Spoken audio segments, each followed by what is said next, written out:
السلام علیکم ورحمۃ اللہ وبرکاتہ۔ الحمدللہ والصلاة والسلام علی رسول اللہ، اما بعد۔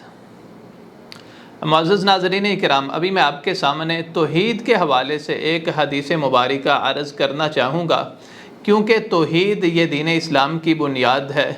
تمام انبیاء کی دعوت کا جو نقطہ آغاز تھا وہ اللہ تعالیٰ کی توحید تھا۔ اسی طرح توحید کے بغیر کوئی بھی عمل قابل قبول نہیں ہے۔ تو توحید کے حوالے سے سیدنا معاذ بن جبل رضی اللہ عنہ کی بڑی مشہور روایت ہے۔ آپ فرماتے ہیں کہ ایک دفعہ میں رسول گرامی صلی اللہ علیہ وسلم کے ساتھ آپ کی سواری پر سوار تھا۔ نبی علیہ الصلوۃ والسلام نے مجھے مخاطب کر کے فرمایا، اے معاذ، اتدری ما حق اللہ علی العباد، کیا آپ جانتے ہیں اللہ تعالیٰ کا بندوں پر کیا حق ہے؟ تو میں نے کہا اللہ اور اس کے رسول بہتر جانتے ہیں۔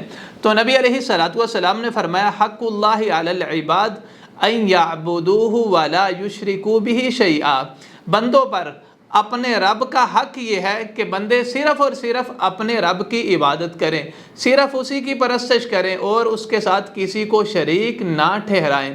اس کے بعد نبی علیہ الصلوۃ والسلام نے پوچھا، اے معاذ، کیا آپ جانتے ہیں اللہ تعالیٰ پر بندوں کا کیا حق ہے؟ تو معاذ فرماتے ہیں اللہ اور اس کے رسول بہتر جانتے ہیں۔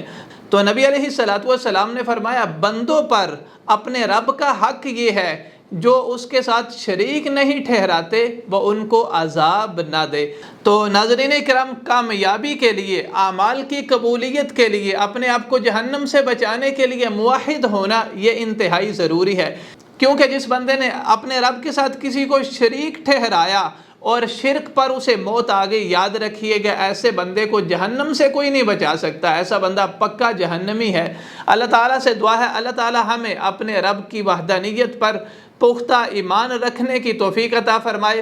اللہ تعالیٰ ہمیں، ہمارے معاشرے کو، تمام امت مسلمہ کو شرک سے محفوظ فرمائے۔ وآخر دعوانا ان الحمد للہ رب العالمین۔